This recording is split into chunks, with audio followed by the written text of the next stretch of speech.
Every parent dreads it, the tough question about sickness they can't answer. But what if your gentle words like long sleep are actually causing more fear? Children are emotional detectives.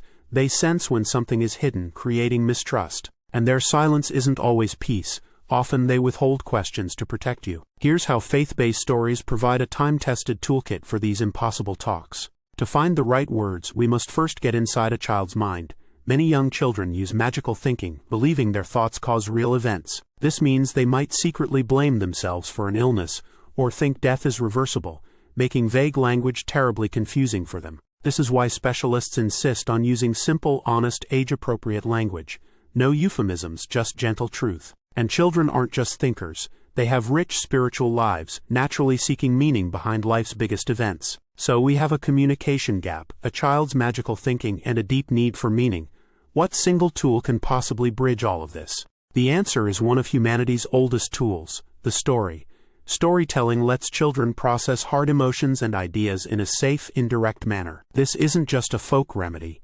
It's the foundation of a proven psychological method called narrative therapy. Narrative therapy works by helping children externalize the problem.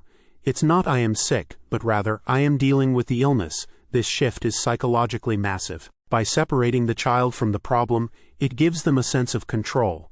The illness becomes a character in their story, one they can confront. Stories create a safe space and give children power over their own experience. But what happens when you combine this powerful psychological tool with faith? What makes a faith-based story uniquely equipped for this? Faith-based stories add a powerful new character to the narrative, a benevolent God who is in control, helping families find meaning in suffering. This gives strength and a sense of reliance on something bigger than the illness, for both parents and children, unifying a family during immense stress. Practices like prayer become a direct line of communication, offering comfort and building resilience. Religious communities provide a vital support network, reminding families they are not facing this alone. And this isn't just belief, it's backed by research.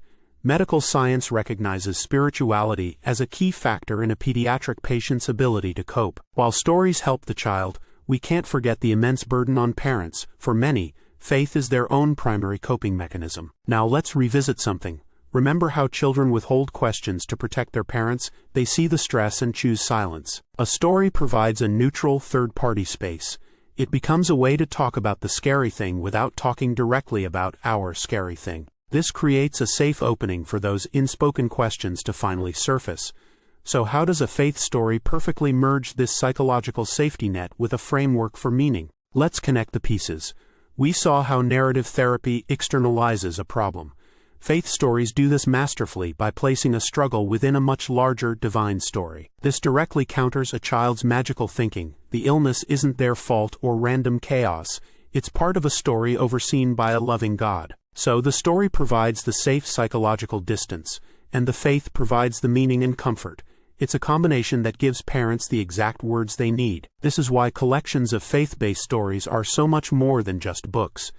They are carefully crafted communication tools for a family's hardest moments. They supply the language to handle fear, the framework to understand suffering, and a shared spiritual anchor in the storm.